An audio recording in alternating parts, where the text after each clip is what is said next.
Scena l'ora mezzo mare, mamma mia, dare. Veglia mia, cosa dare, mamma mia, pensaccia tu. Hello, I am here today to talk to you about freemium games and their effect on gaming, the people who play them, and the chemistry of the human body.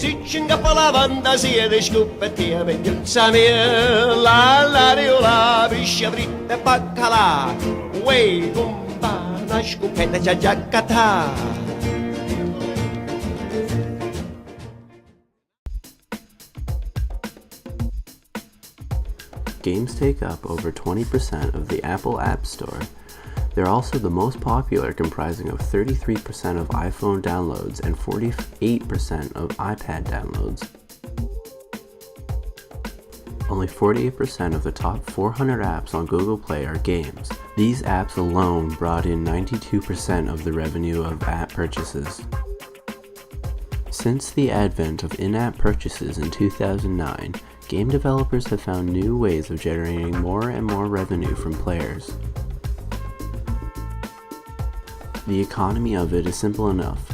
Lowering an app's price to zero can lead to many more people installing, and increasing certain wait times, i.e.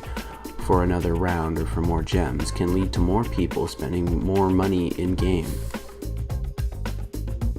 In 2013 alone, in-app purchases share of the Apple app's total revenue from the top 200 apps grew from 77% to 92%.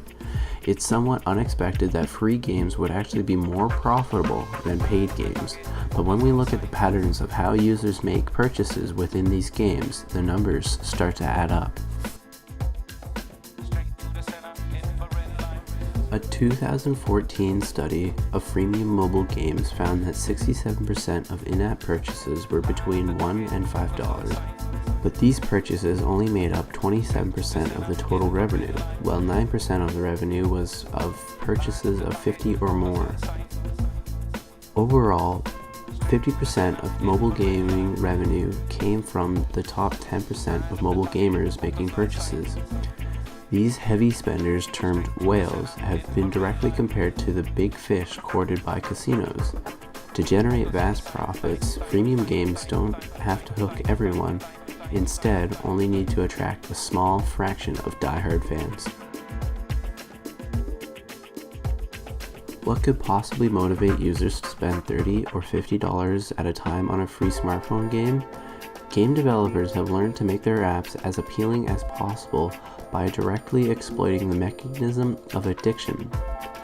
Formation is inseparable from the workings of dopamine in the brain, a neurotransmitter that is tied to learning, exploring, seeking out novelty, and feelings of being rewarded. Developers know that completely predictable games are no fun, and that is why they make their games unpredictable.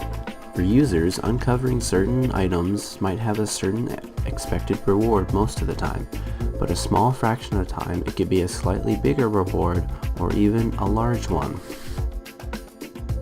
Users don't know when to expect these challenges because they are randomly generated, but they know they'll eventually find one if they keep playing. These game designers don't just guess at their challenges they create either. With millions of users, they have enough data on gameplay that they can pinpoint precisely when players are about to become bored and issue new items and challenges just at that right moment. Scena l'ora mezzo mare, mamma mia, dare. Veglia mia, cosa dare, mamma mia, pensaccia tu.